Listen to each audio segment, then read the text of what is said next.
नमस्कार, सत श्री अकाल, खुदा हाफिज़। मैं प्रवीण कठरिया आगरा से, प्रदेश सचिव अखिल भारतीय कठरिया विकास मंच उत्तर प्रदेश, एचआर मेट्रो आगरा, प्रबंधक सचिव एवं फाउंडर भूमि फाउंडेशन आगरा की तरफ से मैं अपने समस्त मुस्लिम भाई बहनों को ईद की हार्दिक शुभकामनाएं देता हूं, मुबारकबाद देता हूं। साथियों, मेरा आज का मैसेज है कि हम सभी स्वतंत्र भारत के नागरिक हैं। हम सभी एक लोकतंत्र में रहते हैं जो हमें एक साथ मिलजुल कर भाईचारे के साथ रहना सिखाता है, सबको समानता का अधिकार देता है। और प्रैक्टिकली हम जिन बस्तियों में रहते हैं वहाँ सभी हिंदू मुस्लिम एक साथ मिलकर के रहते हैं, साथ साथ खाते हैं, पीते हैं, उठते हैं, जागते हैं, सब काम करते हैं, एक दूसरे के फंक्शन में जाते हैं, प्रोग्राम्स में जाते हैं, जन्मदिन पर जाते हैं।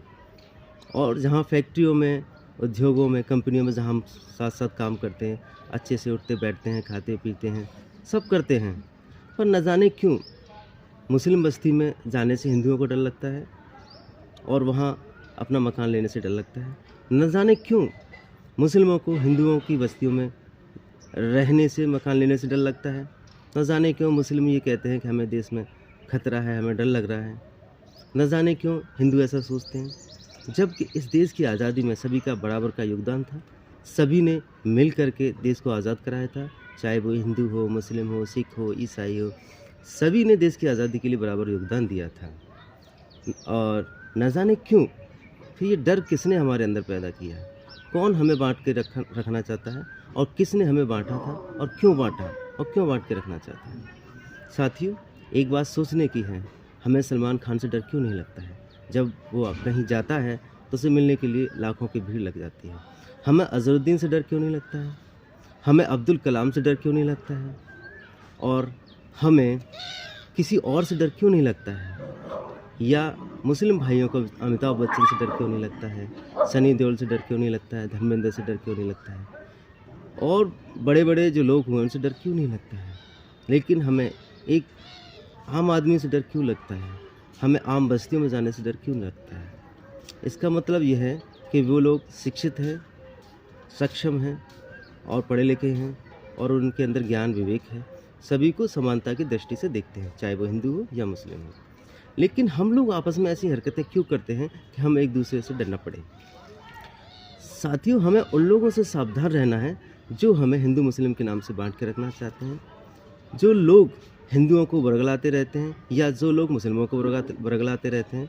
हमें उन लोगों से सावधान रहना है, क्योंकि वो लोग आपके कभी नहीं हो सकते। साथियों, एक बात सत्य है, जो आपको लड़ा रहा है वो आपके दुख मुसीबत में कभी आपके साथ खड़ा नहीं होगा। साथियों, बस्ती में, आपके मकान में जब आग लगती है या कोई और हादसा होता है, आपके घर में कोई बीमारी होती है, एक्सीडेंट होता है या और कोई दुर्घटना होती है, तो सबसे पहले आपका पड़ोसी ही आपके काम आता है। सबसे पहले पड़ोसी आपका हालचाल पूछता है, सबसे पहले आपका पड़ोसी आपकी मदद करता है, आपको हॉस्पिटल पहुंचाता है। साथियों, तो हमें इन राजनीतिक चक्कर में हमें अपने आप को नहीं बांटना है, आपस में नहीं लड़ना है। हमें एक दूसरे के साथ भाईचारे, बंधुत्व के साथ रहना है। यही हमारी इंसानियत है, क्योंकि जो हमें बांटेगा वो हमारा साथ नहीं देगा। कुछ लोग अपनी राजनीतिक रोटी सेकने के चक्कर में, अपनी नेता नगरी बनाने के चक्कर में और अपने आप को मसीहा कहते रहते हैं कि हम सब मुस्लिमों के मसीहा हैं, हम हिंदुओं के मसीहा हैं। लेकिन साथियों, जब मुसीबत आती है तो कोई काम नहीं आता है। हमारा बुद्धि, हमारा विवेक, हमारा व्यवहार ही काम आता है। साथियों, हम इस देश के नागरिक हैं। सर्वप्रथम हमारी जो कर्तव्य होना चाहिए, हमारा देश के प्रति होना चाहिए। हम देश की स्वतंत्रता, अखंडता, एकता को कभी नष्ट नहीं करेंगे। हम देश की स्वतंत्रता के लिए, देश के बंधुत्व के लिए, देश के भाईचारे के लिए और देश को मजबूत बनाने के लिए हम सबको प्रयास करना है, क्योंकि हर व्यक्ति का, हर नागरिक का ये कर्तव्य है कि वो अपने देश के लिए कार्य करे, देश की उन्नति के लिए सोचे, देश के विकास के लिए काम करें। साथियों, एक व्यक्ति के काम करने से देश कभी मजबूत नहीं होता। जितने शिक्षित लोग हैं, जितने समझदार लोग हैं, जितने नेता लोग हैं, जितने अधिकारी लोग हैं, जितने बिजनेसमैन लोग हैं, जितने मैनेजर्स लोग हैं, जितने भी सक्षम लोग हैं, वो सभी थोड़ा थोड़ा अपने देश के लिए सोचें और अपने स्तर से अच्छे काम करें। अच्छे मतलब काम के साथ साथ अपने नागरिकों के हितों का ध्यान रखें, अपने पड़ोसी का ध्यान रखें, अपने भाई का ध्यान रखें, अपने दोस्त का ध्यान रखें, चाहे वो हिंदू हो या मुस्लिम हो, उसका ध्यान रखें, उसके सुख दुख में उसके काम आए, उसकी मुसीबत में काम आए और उसकी मदद करें। साथियों, कहीं रोड पर जब एक्सीडेंट होता है, जब कोई आदमी गिरा पड़ा होता है, तो हम उसको उठा करके सबसे पहले हॉस्पिटल ले जाते हैं। ना तो उसकी पहले जाति पूछते हैं, ना उसका धर्म पूछते हैं, क्योंकि उस समय हम सिर्फ अपने दिल की आवाज़ सुनते हैं और अपने दिल की आवाज़ पर काम करते हैं और इंसानियत की आवाज़ सुनते हैं और इंसानियत का फ़र्ज़ अदा करते हैं। वैसे ही जब कोई हमें बांट रहा होता है, हमें लड़ाने की कोशिश कर रहा होता है, हमें बरगला रहा होता है, उस समय अपने सिर्फ अपने दिल की आवाज़ सुनिए, अपनी इंसानियत की आवाज़ सुनिए।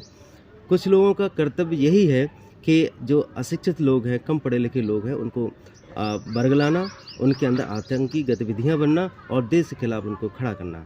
ऐसे लोगों से हमें बच के रहना है और अपने देश के लिए लड़ना है, देश की आज़ादी के लिए लड़ना है, देश के विकास के लिए लड़ना है। आज हमारे लिए बहुत खुशी का दिन है, क्योंकि हमारा देश विश्व की सबसे बड़ी जनसंख्या बन चुका है। हमने चीन को पछाड़ दिया है। साथियों, हम सबसे बड़े, विश्व में सबसे बड़े देश हैं, सबसे ज़्यादा हमारी आबादी है, तो हम आशा करते हैं, प्रार्थना करते हैं और हमें ये कोशिश करनी चाहिए कि हम विश्व की सबसे बड़ी अर्थव्यवस्था बनें। तो इसके लिए हम सभी को मिल कर के रहना होगा, आपस में प्यार से रहना होगा, अपने व्यवहारिक संबंध सुधारने होंगे और हमें नीतियाँ सुधारनी होगी। हमें किसी के बरगलाने में नहीं आना है, अपने बुद्धि विवेक का इस्तेमाल करना है, अपने परिवार का ध्यान रखना है, अपने बच्चों का ध्यान रखना है, अपने भाई बहनों का ध्यान रखना है, अपने पड़ोसी का ध्यान रखना है, अपने गांव का ध्यान रखना है, अपने शहर का ध्यान रखना है, अपने देश का ध्यान रखना है। साथियों, हमें अपने बच्चों को ज़्यादा से ज़्यादा शिक्षित करना है, क्योंकि शिक्षा वो शेरनी है जो हमें दहाड़ने की शक्ति देती है। शिक्षा वो शक्ति है जो हमें सही और गलत के बीच का फासला बताती है। जब हम शिक्षित होंगे, पढ़े लिखे होंगे, तो कोई हमें आसानी से वर्गला नहीं सकता। कोई भी व्यक्ति हमें आतंकी गतिविधियों में शामिल नहीं कर सकता। साथियों, हमें अपनी आने वाली पीढ़ी को अच्छे संस्कार देने हैं, अच्छे आदर्श देने हैं, जिससे वो देश के एक बहुत ही अच्छे, सक्षम और जिम्मेदार नागरिक बने। साथियों, यही मेरा मैसेज था। आपने मेरा वीडियो सुना, देखा, इसके लिए बहुत बहुत धन्यवाद। नमस्कार।